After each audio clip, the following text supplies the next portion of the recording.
The Man Who Invented Christmas. This is sort of a biopic slash fantastical tale about how Charles Dickens wrote the classic story, A Christmas Carol. Now, A Christmas Carol, obviously, if you don't know, is very influential for the holiday season. There have been dozens of remakes of it. My personal favorite is the Jim Carrey version, directed by Robert Zemeckis. That movie was visually amazing, and a lot of really good visual storytelling. And of course, Jim Carrey himself was brilliant when playing 7 roles in that movie. But we're not talking about that, we're talking about The Man Who Invented Christmas, the film that basically started it all. Well, of course, the movie comes out now, but I mean, you know what I'm talking about. This is the story of how all this really came into fruition. But this film actually takes a different approach to this story. Instead of it just being a straightforward biopic, The Man Who Invented Christmas actually has Charles Dickens coming up with the characters, and when he finally comes up with the character appears right next to him and starts having conversations with said character, and he bounces ideas from that character to further his story. And he does that a lot with Ebenezer Scrooge in this movie, played by Christopher Plummer. I'm going to get to him here in a second. But overall, this is a pretty good film. Nothing great, nothing that's going to be Oscar worthy, except for one thing I'm about to say. But, you know, for the most part, this is a decent film. It's got the heart, it's creative in the way of how Charles Dickens wrote A Christmas Carol. This probably never happened. This entire story probably never happened. But this is not a documentary, this is a movie. And as far as movies go, this is a pretty decent film. Now, Dan Stevens as Charles Dickens was really good in this movie. And his character was really likable. Because, ironically enough, at least in the way this film portrays Charles Dickens was really the complete opposite of Ebenezer Scrooge. He was so generous that he basically sort of got himself into a pretty bad financial state. And that's really cool because really, like, you could have just made him a Gary Stu and just have him be completely flawless, but really his generosity ends up really being his major flaw.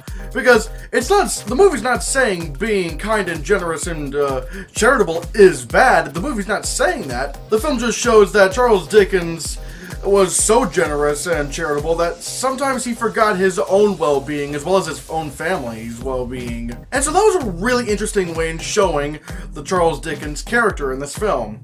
But the best part of The Man Who Invented Christmas, Christopher Plummer as Ebenezer Scrooge. Oh my god, he just steals every scene he's in. He yucks up and chews every bit of the scenery. He is just a delight to watch on screen. He looks like Ebenezer Scrooge. He sounds like Ebenezer Scrooge. He's just as much of a jackass as Ebenezer Scrooge. He's just such a cold guy in this movie. And funny enough, the actual story of A Christmas Carol is pretty well told through Charles Dickens having these conversations with Ebenezer Scrooge. Like, you actually do see the story fold out as he's having those discussions. It's very clever in how they do this. And there are a lot of really cool things they do with the ghosts, because, I mean, yeah, you do see the ghosts. I'm pretty sure that's not a spoiler, because like I said, Charles Dickens is literally showing the story in his mind as he's coming up with the story. But they do some pretty creative things with the ghosts in this. For example, with the Ghost of Christmas Past, they sort of show her as not really having any specific age. I didn't really know if she was supposed to be an adult or if she was supposed to be a kid, but I kind of like that. I kind of like that mystery going on, showing that you don't really know how old this character is, which kind of does fit in with the theme of The Ghost of Christmas Past. The Ghost of Christmas Present is okay, he's pretty good, but for some reason he kind of, I don't know, like, when you see the movie, you'll see what I'm talking about. He doesn't, I don't know, it felt like a stage play when it came to him. But The Ghost of Christmas Yet to Come, they do some pretty clever things with him.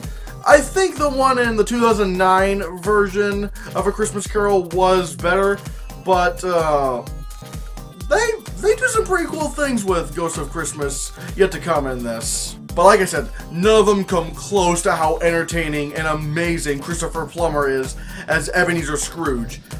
I'm just saying, this is inspired casting right here. This is just pitch perfect. Now, naturally, I do have some problems with the film. Like, for one, it kind of has a made-for-TV vibe to it.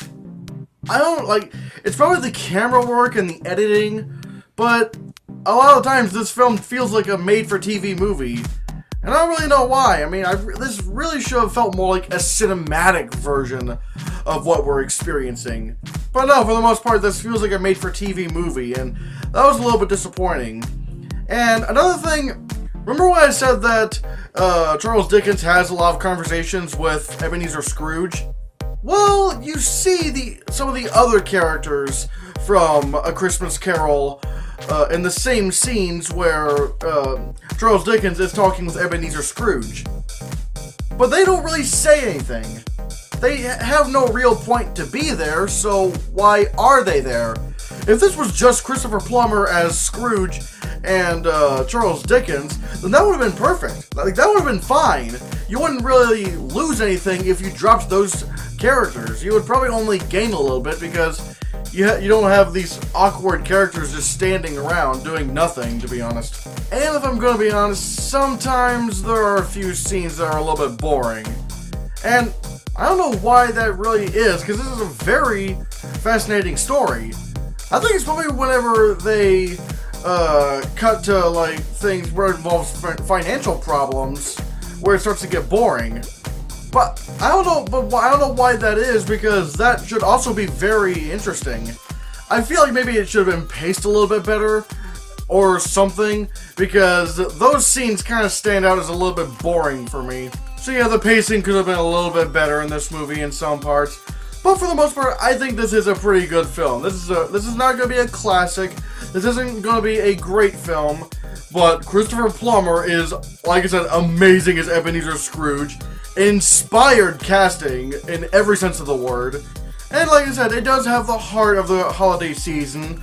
And it's sure to get your vibes going. It's not quite on the level of holiday movies like Christmas Vacation or A Christmas Story, but this is a pretty decent film to watch, and like I said, it's worth watching just to see Christopher Plummer as Ebenezer Scrooge. So, I'm going to give The Man Who Invented Christmas a 7 out of 10. So, what did you think of The Man Who Invented Christmas? Are you going to go see it this weekend?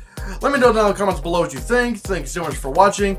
Give this video a like, share the video so we can get the channel circulated, and if you want to see more, click this.